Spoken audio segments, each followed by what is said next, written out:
Hey everybody, Rob Maurer here, and today we're going to go through Tesla's 10Q quarterly filing. We get some more interesting details on Tesla's earnings report, and I know it's a 10Q, but we'll keep it interesting. We've also got some updates on the Cybertruck, a busy calendar week this week, and a couple other items as well. Alright, turned into a pretty nice day for Tesla stock to start the week off after a rougher reaction to earnings at the end of last week. Tesla today up about 3.5%, closing at $269.06. The Nasdaq today only up 0.2%, also trailing the Dow and the S&P. That Nasdaq 100 rebalance that reduced the weight of the top market cap stocks in the Nasdaq 100, including Tesla, that took effect today, so any benchmarking or front running of that adjustment was probably completed on Friday, and this is probably our first day without that impact in quite some time. Tough to know exactly how impactful that was, but definitely glad that we are now through that period. As we look ahead to the rest of this week, it should be a busy one. Of course, we have the FOMC meeting and interest rate decision on Wednesday. We've got PCE, personal consumption expenditures, on Friday. And although Tesla has already reported, there are a ton of earnings reports this week, which could cause some volatility in the markets. So lots going on that will affect things in addition to Tesla news. We did also have an analyst downgrade for Tesla today. This was from UBS. They downgraded from an outperform rating to neutral, based on the growth in the share price that we have seen recently. So they did actually up their price target from $220 to $270, but downgrading to neutral, saying that we think the recent strong share performance fully reflects the strong demand response seen after the price cuts, as well as a solid execution into 2024, and adding that Tesla remains the undisputed truly global technology, scale, and cost leader in the EV space with unparalleled software capabilities. However, for the next 12 months, we think upside risk to consensus earnings is very limited, with significant volumes from new product for Cybertruck and affordable model not kicking in before the second half of 2024, and with some initial margin dilutive impact, end quote. So kind of a similar perspective to what we talked about after the second quarter report, especially relating to factory upgrades happening in Q3. Why wouldn't an investor just wait until those are complete and then buy? This seems to be an expanded view on that same sort of logic or opinion. And there's some validity to that, but a lot of times stocks react positively to things that we just don't know about or don't foresee, with the reaction that we saw in the stock after Ford's announcement of adopting NACS being a perfect example of that. That was the longest run of positive days in Tesla's history, being contributed to by something that you couldn't look at in a calendar and point out when it would happen. Anyway, we'll move on from that, but we do have another quick update on Tesla and India. It's a report from Reuters that says Tesla representatives are set to meet India's Commerce Minister this month to discuss plans to build a factory to produce what the company has described as an all-new $24,000 car, a person with direct knowledge of the matter told Reuters. Alright, so a couple things out of that. First, Tesla talks seem to be progressing, more meetings with other government officials, and then also that $24,000 number is interesting since that was used so precisely in the headline here, and is a little bit more specific than what we had previously heard, which was a report of somewhere around or under $25,000. But if we look at the report closely, Reuters goes on to say that the 2 million rupee, $24,000 EV Tesla representatives were said to have described in discussions about a potential Indian plant would be 25% cheaper than its current lowest priced offering, the Model 3 sedan, which sells for the equivalent of just over $32,200 in China. Alright, so the 24,000 number, it sounds very specific, sounds like, oh, maybe it's progressed a little bit more, Tesla's got that specific price target, but it's really just based off of 2 million rupees. Obviously, we have a significant digit issue here, so if we put this into a conversion calculator, yeah, it's $24,400, but it's obviously just in that same $25,000 ballpark that we've heard about for a while, so nothing new in terms of that price point or the level of specificity that Reuters is using here, which is a little bit annoying considering that they are not only ignoring significant digits, but then also rounding down off of that. Alright, let's move into the 10Q. These are filed after each quarterly earnings, provide a little bit more insight on what Tesla had previously published, and occasionally some additional disclosures. So I went through and we'll recap the highlights here. One thing I always like to look at is how revenue is coming in by region. We don't get that prior to the 10Q, but we can see here how it breaks down between US, China, and other international regions. And I think here, one thing that immediately jumps out is for other international, revenue was about $7.9 billion in the second quarter, up from $3.5 billion last year. But we have to remember that there were significant shutdowns in China relating to COVID last year in Q2. So because of those shutdowns, Tesla likely prioritized the very limited Giga Shanghai production more domestically in China last year at this point.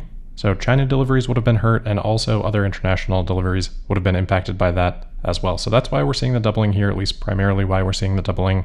If you shift over to that 6-month aggregate, so the first half of this year, it's up 69% year over year. So you can see, obviously, the growth in the first quarter this year, which we'll look at in a second, would have been much less significant than the 100% plus that we're seeing in Q2. Because of those factors on the second quarter last year, I think the quarter-over-quarter number is a little bit more informative, so I've broken those out here. As we of course already knew from the Q2 report, total revenue was up almost 7% to about $25 billion. But by region, the United States was up 1%, China up 17% quarter-over-quarter, and other international markets up 9% quarter-over-quarter. Obviously, China sticks out, and we've talked a number of times about how this was a record quarter in China, but we also have to remember that Q1 did have Chinese New Year, which probably had a decent impact on the Q1 China revenue. Next, I would normally take a look specifically at automotive revenue and margins. Tesla gives explanations for why margins changed, but we already know all those. We've talked about them. Selling prices have come down, costs have come down, but not enough to maintain margins, so that was pretty much the whole explanation there. So moving into energy, I was curious what Tesla would have to say on margins because we did see such a big jump from Q1 into Q2 from about 11% up to 18%, which quarter-over-quarter just so happens to be about the same increase as the margins year-over-year. We don't get a whole lot from Tesla here, but they say those year-over-year margin increases were driven by changes in megapack revenue and cost per megawatt hour, which Tesla says were driven down due to production increases. So definitely what we want to see in the business. I think here a simple explanation is a positive because there isn't really anything that Tesla is pointing to and saying, hey, this was more of a one-time item or a unique circumstance. Really, it was just saying production improved, costs improved, and therefore margins increased. So hopefully this is something that can be sustainable or even continue to grow for Tesla through the rest of the year. Also on energy, as we have talked about, there is a significant portion of revenue that ends up deferred. So Tesla gets paid, but they don't recognize it yet because the project isn't finished. They say this deferred revenue at the end of the quarter was $1.1 billion. Looking back to the 10Q from the first quarter, that figure was $770 million. So their deferred revenue balance on energy grew by $340 million, which makes sense in conjunction with energy storage deployed being down quarter-over-quarter. But the unrecognized or deferred revenue growing by $330 million or 40% quarter-over-quarter. So overall, I would say the 10Q a continuance of the good news from the earnings report for energy. Since we're on deferred revenue, I always like to take a look at FSD deferred revenue. Tesla says that deferred revenue related to FSD and ongoing maintenance, internet connectivity, free supercharging programs, over-the-air software updates, the grouping of all of these things, though predominantly, most likely FSD revenue, amounted to $3.17 billion at the end of the quarter. That's up from $3.04 billion at the end of last quarter. So a little bit of an increase, but that increase was actually paired with a drawdown on the prior quarter's deferred revenue balance. Tesla says that in the first 6 months of the year, they have recognized $256 million of the year-end deferred revenue balance, whereas last quarter, that number was only $134 million. So by my read, it looks like they recognized $122 million from this balance this quarter. Now, it's not necessarily FSD related. It could be from those other items mentioned, especially because Tesla didn't specifically call this out. So we don't necessarily know what margin this would be at, which makes the impact a little bit tough to assess, but definitely important to know that this was recognized. Tesla says that of the current deferred revenue balance, they expect to recognize $747 million of revenue in the next 12 months. That would be an average of $185 million a quarter, so a little bit higher than where they have been in the first 2 quarters this year. As of last quarter, they said that they expected to recognize $679 million, so that is increased a bit. Next, a quick note on inventory. Inventory overall for Tesla, we're not talking about just finished vehicles here, we're talking about all of their inventory. It's at about $14.4 billion. That's actually pretty much identical to where it was in Q1. Some moving around between buckets, higher finished goods inventory for Tesla this quarter, but offset by reductions in raw materials and work in process inventory.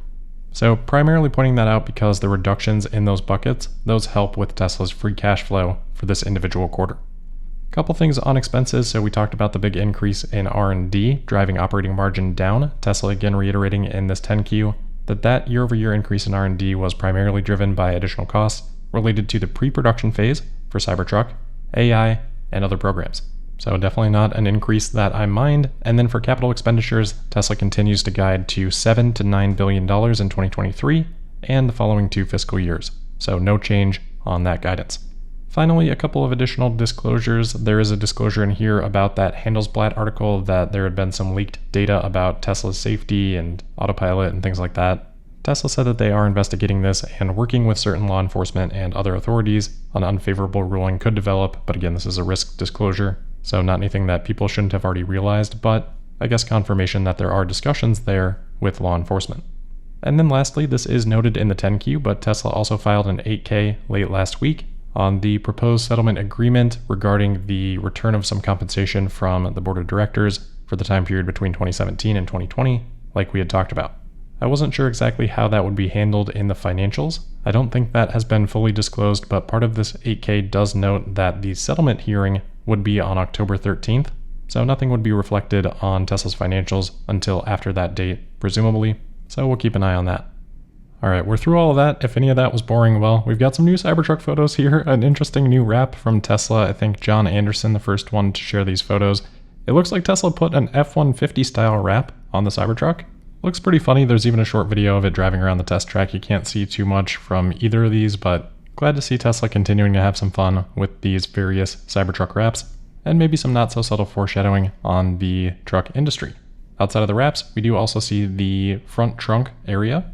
It does look relatively small in these photos and pretty heavily populated with other equipment, so we might have to temper our expectations a bit on the size of the frunk, but as always with photos like this, it can be a little bit difficult to get the true sense of scale.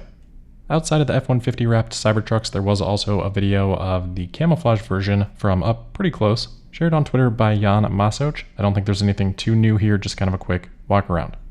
Alright, and then last item for today, sounds like I'm not going to be saying shared on Twitter too much longer, as Elon has now started the process of rebranding it to X. They have swapped the logo out, and Elon's domain of x.com now points to Twitter, which is pretty cool because if you've got a Twitter account, your Twitter page is now x.com/whatever it is. So x.com/Tesla podcast. That now points to my page, and that will be even more interesting as Twitter becomes a broader platform over time.